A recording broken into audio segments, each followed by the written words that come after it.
All right, so this lightning talk was originally scheduled to be presented by Dodji, but he took a week vacation and he's off skiing in the French Alps right now. So he pinged me last week and said, hey, I need you to do this for me. So being the nice guy I am, I said, sure. So how much you charging? Well, he reports to somebody that reports to me, so he's going to get it. Anyways, no, not at all, not at all. Dodji's a great guy. So my name is Patrick Mcdonald. I'm a director of engineering at Red Hat, and I work out of the Toronto, Ontario Red Hat engineering office.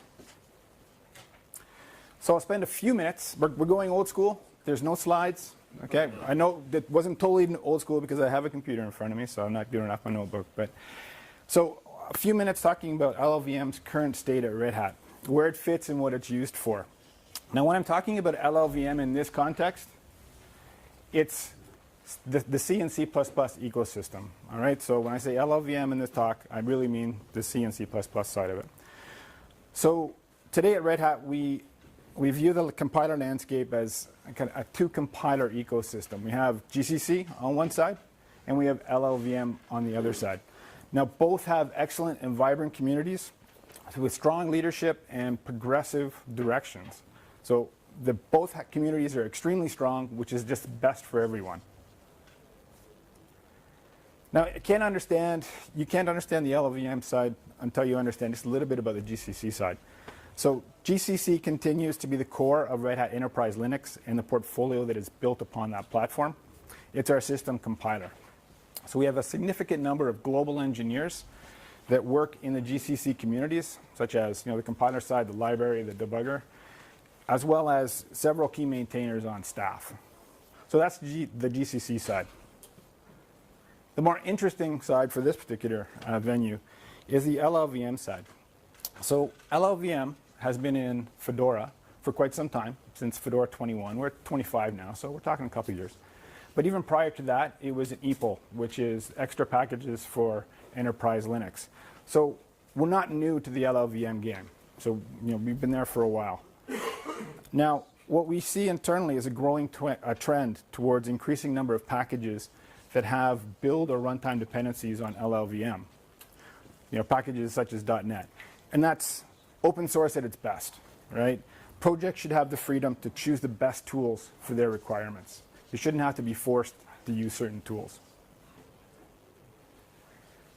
So what do we do internally? Where do we use LLVM? So we're using LLVM for internal use by our developers to support the building of packages internally, as well as investigating functionality such as the analyzers, let's say. So we closely monitor the developers' needs and gauge interest and formulate direction upon that. So to facilitate the development and support of the internal build tools, Red Hat has hired and is hiring developers from the LLVM community. So with staffing in mind, Tom Stellard joins Red Hat on Monday as technical lead for our LLVM development team, and he will help drive our direction. Is this you going to be the package manager? He is. Okay. Yep. So that was my next line. Tom is the upstream LLVM stable branch manager, so he's still going to be doing that. So he should be known to some in the community already. All right. So while the team at Red Hat is focused on internal tooling requirements, we expect to have a larger presence in the LLVM communities over time. Right. To fill this increased presence, we expect to have further vacancies within this year. So how do we staff at Red Hat? Well, we recruit developers through the community, right, such as you guys. Right. We follow community closely with mailing list contributions, conferences. As always, our job postings are at Red Hat, jobs@redhat.com. And we're hoping to contribute more directly to the LLVM projects upstream in the spirit of open source software, which is the core of Red Hat. So thanks for having us here and for listening to this lightning talk. I hope you have a better understanding of the current state of LLVM at Red Hat. For those with questions, comments, or concerns, I'll be in the room for a while. And thank you very much and enjoy the rest of your day.